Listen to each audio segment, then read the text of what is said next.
Gas just jumped 50 cents, and somewhere in America right now, someone is standing at a pump watching the numbers spin thinking, wait, when did this happen? Maybe that was you last week. Maybe it was this morning. Most people have that moment at least once a year now. And most of them ask the same question, why? What changed? The answer is almost never the one they expect. Because here is the thing almost no one explains. America is producing more oil than at any point in its history. Record amounts. Domestic oil. Pumped right here. And American drivers still feel it every time something goes sideways on the other side of the world. That is not a coincidence, and it is not a failure of any one president or policy. It is the way the global oil system actually works. And once you understand it, you will never look at a gas station sign the same way. And the reason has nothing to do with how much oil America is producing. Let me give you a number first. A 40-cent rise in gas prices sounds small when you hear it on the news. It is not small. If your car holds 15 gallons, that is $6 more every time you fill up. Fill up once a week. That is $24 more every month. 2 cars in the household? You are looking at close to $50 a month. $600 a year? Gone. Not because you spent it on anything, just because the price moved. And that is only the part you see at the pump. Here is the part you do not see.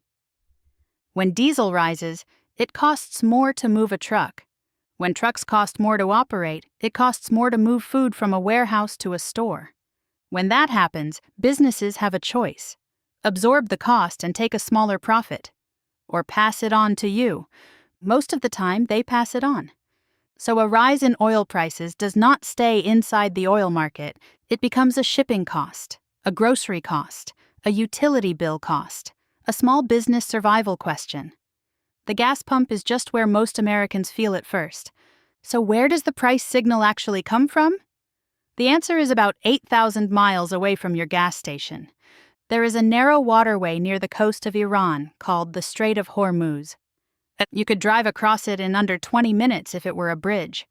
On a map, it looks like a geographic footnote, but in the global oil market, it is one of the most important pressure points on Earth. In recent years, roughly 20 million barrels of oil have moved through that strait every single day. That is approximately 1/5 of all the oil consumed on Earth. More than 1/4 of the world's seaborne oil trade moves through that one narrow passage. Think about what that means for a moment. One stretch of water, barely 20 miles wide at its narrowest point. 1/4 of the world's moving oil supply. So this is not geography, this is an artery. And here is the most important thing to understand about how oil markets work. Prices do not wait for a shortage. Prices react to the risk of a shortage. That is the key insight. Say it again. Prices react to the risk of a shortage. If traders believe that route is becoming risky, even if every tanker is still moving today, prices can rise today.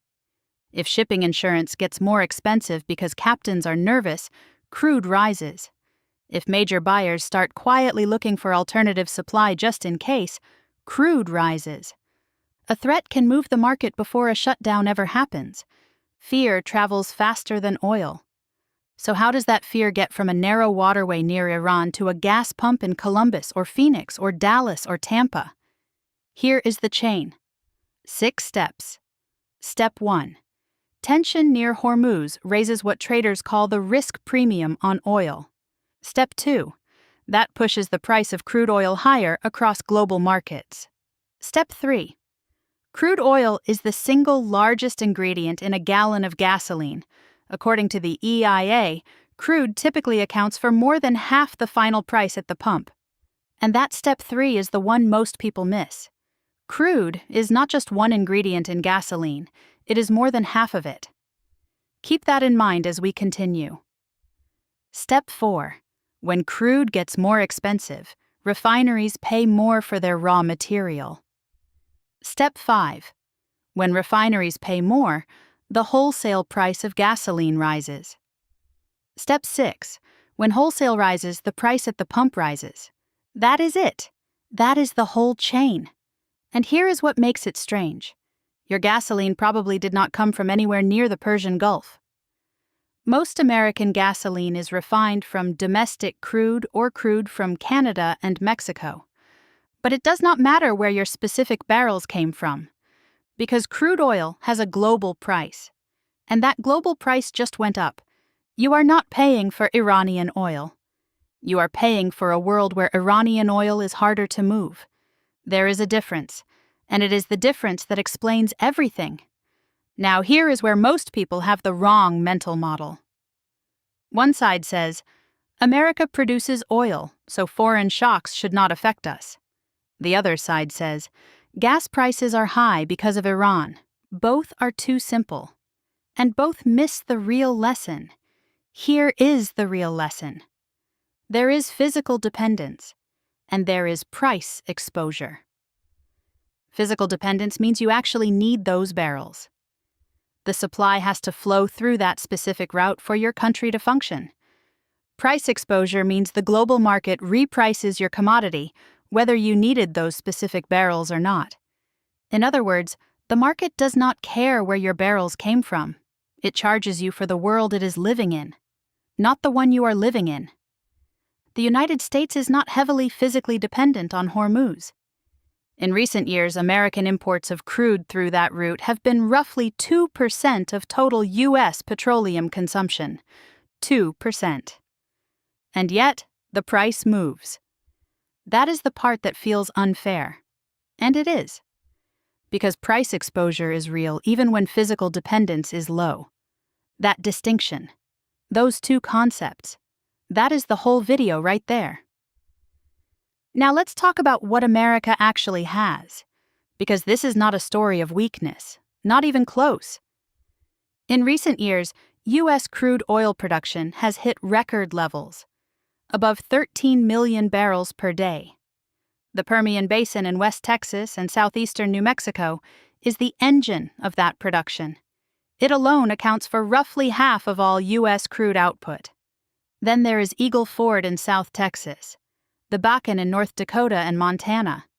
These are not side notes. These are among the most productive oil regions on the planet. America is a genuine oil giant. So why is the person filling up a pickup truck in Midland, Texas, literally sitting on top of the Permian Basin, still paying $4 a gallon? That question is the whole point of this video. Domestic production reduces direct vulnerability. It gives the United States more options in a crisis. It means the country does not have to scramble for supply when global markets tighten. But here is what it cannot do. It cannot remove the United States from the global price system. Oil is a global commodity. It trades on global markets. It is priced by global supply and global demand and global fear. Being a major producer makes you more resilient. It does not make you immune. And this is where I want to ask you something. Do you think American oil companies should be producing more right now? Or do you think the problem is somewhere else entirely? Leave it in the comments, because the answer is more complicated than most people think. Here is why. When oil prices rise, it does become more attractive to drill. In key parts of the Permian Basin, the break-even price on a new well has been reported in the range of $60 per barrel. Sometimes lower. When oil is trading well above that, the math looks good on paper. But good math on paper does not equal cheaper gas on Friday. Here is what actually has to happen before a new U.S. well adds a single barrel to the market. A company has to decide to drill. That requires confidence that prices will stay high long enough to justify the investment. Then they need a drilling rig, which may already be committed elsewhere. Then crews, sand, water, steel pipe, financing, then permits, then pipeline access. Then the well has to be drilled, completed, and connected. We are talking months, sometimes longer. And after a decade of boom and bust cycles, many American oil companies are now run more conservatively than they used to be.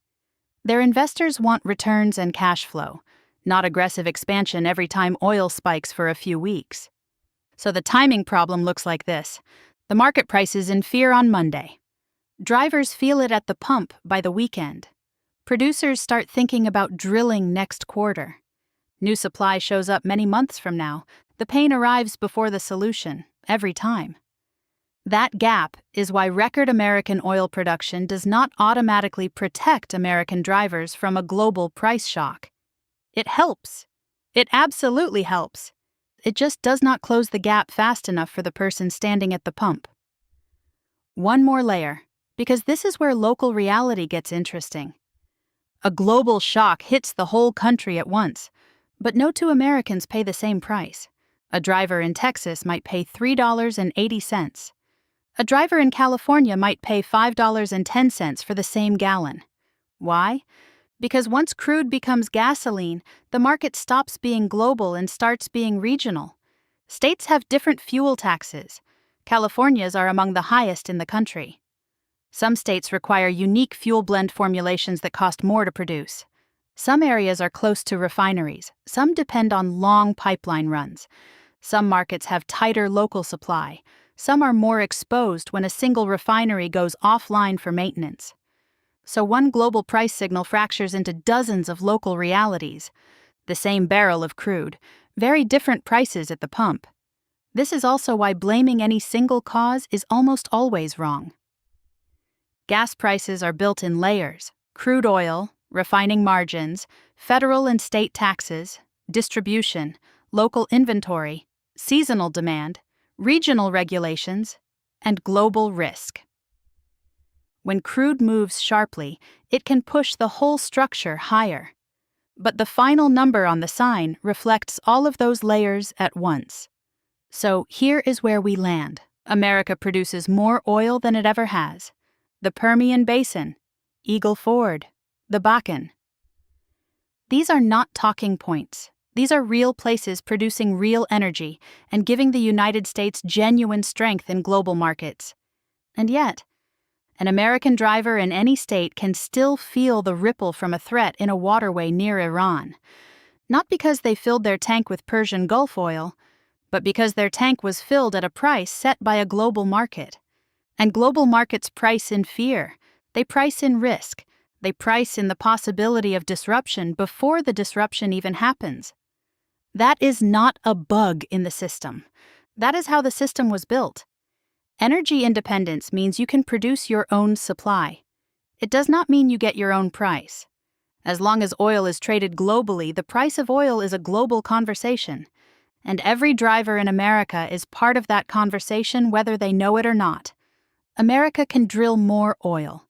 But it cannot drill its way out of a global price signal, not overnight, not in a week, not even in a year. The question is not whether America produces enough oil. The question is, what kind of energy system protects ordinary Americans from a market that was never designed with them in mind? That is the conversation worth having, and that is the one most of the news coverage skips entirely. Next time you see a gas price headline, you will know the right question to ask. Not who is to blame, but what moved in the global market, and how fast the supply can respond.